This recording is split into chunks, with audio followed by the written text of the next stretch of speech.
வணக்கம். ஸ்ரீராமன். பொறாமைத்தனமான பார்வையும் வஞ்சகமான எண்ணம் கொண்டு பேசக்கூடிய வீணான வார்த்தைகளும் தொடர்ந்து ஒருவரை பாதிச்சுட்டே இருக்கும். கண் திருஷ்டி என்பது வேறு, கொடூரமான கொடிய வார்த்தைகள் என்பது வேறு. பொறாமைத்தனமான வார்த்தைகள், பொறாமைத்தனமான எண்ணம், இது கண்டிப்பாக ஒருவரை நிச்சயமாக பாதிக்கும். பொறாமைத்தனமும் சந்தேகமும் அண்ணன் தம்பின்னு சொல்லலாம்.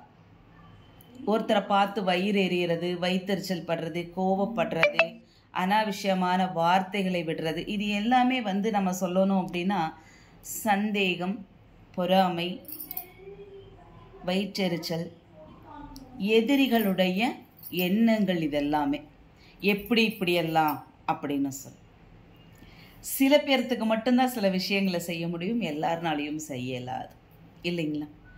அப்போ அந்த எதிரிகளுடைய தொல்லையானது ஒருவருக்கு இருந்து அதன் மூலமாக பாதிப்புகள் ஏற்படுமேயானால் அவர்கள் செய்ய வேண்டிய ஒரு விஷயம். இதெல்லாம் செஞ்சால் எப்படி சரியாகும், நிச்சயமாக சரியாகுமா அப்படிங்கிற ஒரு சந்தேகம் நிறைய பேர்த்துக்கு இருக்கும். இது சரியாவதற்கு உண்டான வழிமுறைகள் இருந்தால் நிச்சயமாக உங்களுடைய எண்ணமும் தூய்மையாக இருக்குமேயானால் நிச்சயமாக சரியாகும். முழுமையாக, உறுதியாக, சத்தியமாக நீங்கள் அதை நம்பணும். எப்படி?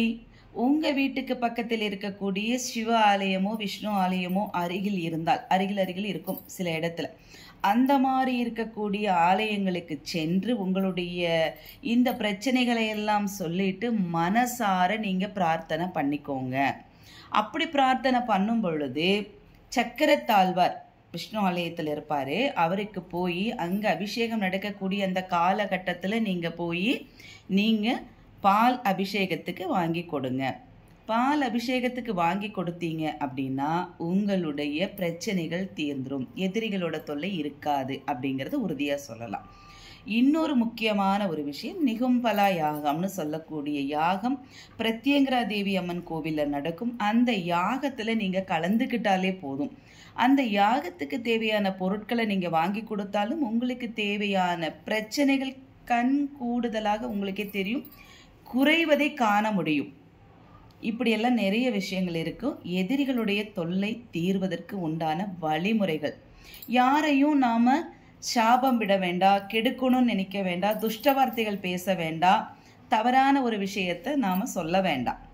அவரவர் செய்த கர்மாவினை அவரவர் அனுபவித்து கொள்ள வேண்டும் இல்லைங்களா? அதனால எந்த ஒரு விஷயமாக இருந்தாலும் நல்ல வார்த்தைகளை பேசணும், நல்லதையே செய்யணும். அப்போ எந்த எதிரிகளுடைய தொல்லையும் ஒருவரையும் பாதிக்காது. உங்கள் குலதெய்வத்தை மனசார வேண்டிக்கோங்க. ஸ்ரீராமன்.